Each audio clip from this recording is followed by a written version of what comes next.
Ndugu zangu wapendwa katika Kristo, tumsifu Yesu Kristo. Leo tunafika karibu kabisa na kilele cha safari yetu ya Majilio. Tupo katika Dominika ya 4 ya Majilio, Dominika ya upendo. Christmas ipo karibu sana, lakini kanisa na mama kanisa anatualika tusisimame tu kwenye maandalizi ya nje, yaani mapambo, mavazi au zawadi. Bali mama kanisa anatualika tuingie ndani kabisa ya siri ya upendo wa Mungu.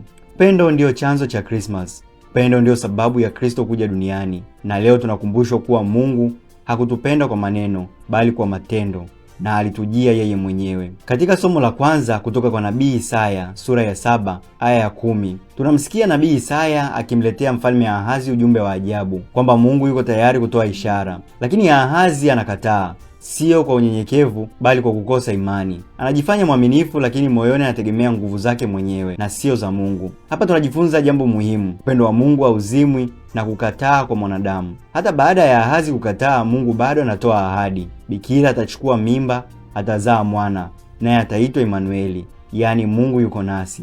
Huu ni upendo usiokata tamaa, upendo unaoendelea hata pale tunaposhindwa kuamini. Katika injili ya leo ya mwinjili Mathayo, tunakutana na mtu tofauti kabisa, Mariamu. Yeye hana nguvu, hana mamlaka, hana cheo, lakini ana kitu kimoja kikubwa: imani na moyo wa utii. Tofauti na Ahazi, Maria hasemi hapana, anasema nitimizie kama ulivyosema. Ndiyo ya Maria ndiyo iliyofungua mlango wa wokovu, ndiyo iliyomruhusu Mungu aingie katika historia ya binadamu.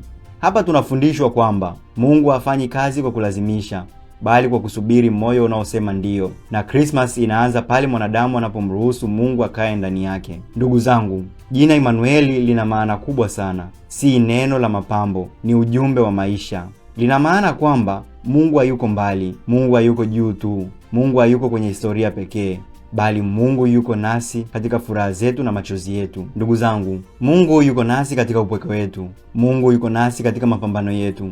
Mungu yuko nasi hata pale tunapohisi hatufai. Huu ndio upendo wa kweli wa Mungu, upendo unaoshuka, unaokaribia na unaoishi pamoja nasi. Ndugu zangu, Mtume Paulo anatukumbusha kwamba sisi tulioipokea neema hii tumeitwa kuishi kama watu wa Mungu.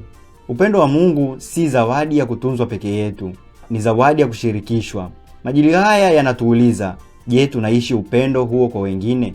Je, Krismasi yetu inawafikia pia waliopuuzwa, waliojeruhiwa na wasiosikika? Je, Krismasi yetu inawafikia wale wanyonge? Krismasi bila upendo ni sherehe tupu zisizo na maana. Lakini Krismasi yenye Kristo huzaa mshikamano, huruma na matumaini mapya, na zaidi ya yote inatukumbusha kuwapenda wengine.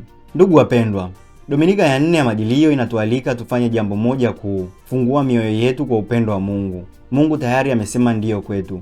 Sasa ni zamu yetu kusema ndiyo kwake, katika imani, katika utii na katika kuwapenda wengine. Tunapoelekea Krismasi, tukumbuke zawadi ya kusherehekea si zawadi chini ya mti, bali zawadi iliyoletwa kutoka mbinguni: Yesu Kristo, Imanueli, Mungu aliye nasi. Amina. Asante kwa kusikiliza tafakari hii mpaka mwisho.